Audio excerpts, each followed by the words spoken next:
ReZero Season 4 finally released, and as much as I like to keep my ReZero reviews positive, unfortunately, Crunchyroll just had to make this one a negative one, but the good far outweigh the bad, so let's talk about it. Now, this amazing first episode has two titles, A Reason to Bring You and Gorgeous Tiger Reloaded. Basically, this episode adapts two distinct parts of the story, and White Fox couldn't come up with a title that embodies both stories, so they just gave it two titles. The episode starts off exactly where Season 3 left off, but we first get this 20-second sequence of the damage the witch cult inflicted on the city. Honestly, this city is very lucky, man, cause those witch cult lunatics were planning to open the floodgates and completely submerge this city. If it weren't for Subaru and the gang, no one would be alive right now. Anyways, we got to the gang and they still don't remember this new character Subaru's trying to introduce. Bro's name is Julius Jukulius. How the hell do you expect people to remember you, bro? Luckily for Julius Jukulius and the people who got turned into mosquitoes by Capella, Anastasia happened to have a solution that might just resolve their situation. And here's where Crunchyroll comes in and fucks everything up, because Anastasia says there is someone really smart in the city who might just have the knowledge to bring everybody back to normal. In the city, huh? Crunchyroll, then explain to me why Subaru and the gang goes into the fucking desert to search for this person.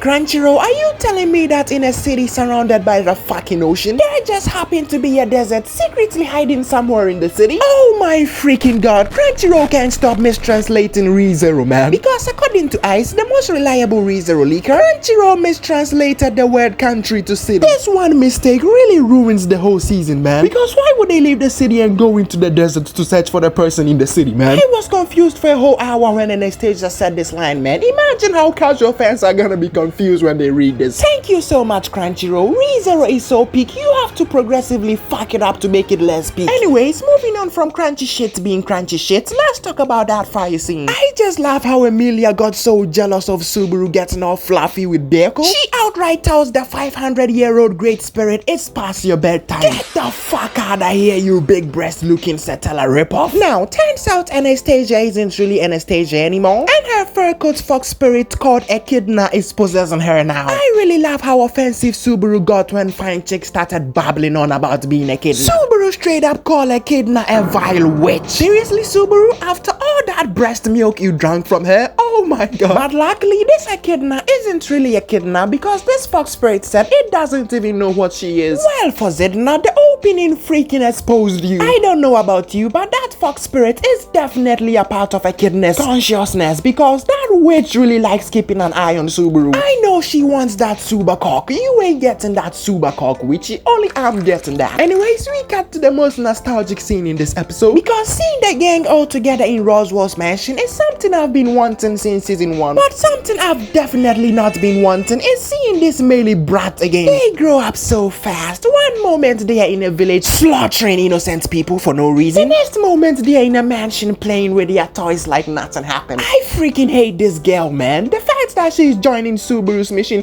gives me hope that she's finally gonna die. But man, we all need a friend like Subaru. A friend who always knows the right words to tell you when you're feeling down. A friend who always encourages you even if your name is Julius Jukulius. I already know this duo is gonna have my favorite duo dynamic this season. But this episode kept outdoing itself, because it ends in one of the most emotional climax I've ever seen. That little scene where Subaru interacts with Rem was so freaking emotional. I was at the verge of tears. And it had to top that off with the Gorgeous Tiger Reloaded sequence. That was my breaking point, okay? I couldn't hold in my tears watching Garfield boil out his eyes. First episodes shouldn't make you cry, ReZero. What are you doing to me? The writing of the Garfield sequence is very top notch too. The idea of a mom who lost her memory and forgot her two kids, starting a new life and naming her new kids similar names to her old kids is so freaking peak, man. Tappei doesn't get glazed enough for his writing, man. He need to get so glazed his balls fall off. Cause genuinely, how does one keep writing peak after peak like this? Personally, if my mom forgot about me and got a new kid and named him my name, I'm beating up my mom, man. I'm beating the kid up as well.